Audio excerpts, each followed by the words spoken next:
हाय दोस्तों, आज लेकर आया हूँ अल्फा ड्रेल कफ सिरप जिसका मूल्य 110 रुपये है और यह बाज़ार के सभी मेडिकल शॉप पर आसानी से उपलब्ध होती है।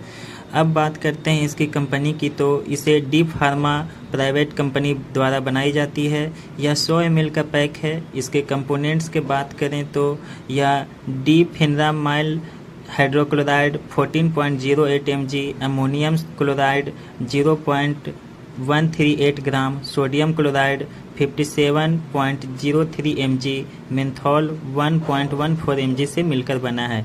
इसकी यूजेस की बात करें तो जब किन्हीं को लंबे दिनों से खांसी हो या सीने में जकड़न, कफ बनता हो इत्यादि समस्याएं हैं तो इस सिरप को 10 ml 3 टाइम ले सकते हैं। इस सिरप को लेने के बाद पानी का सेवन न करें, इससे अच्छा रिजल्ट आता है। धन्यवाद दोस्तों।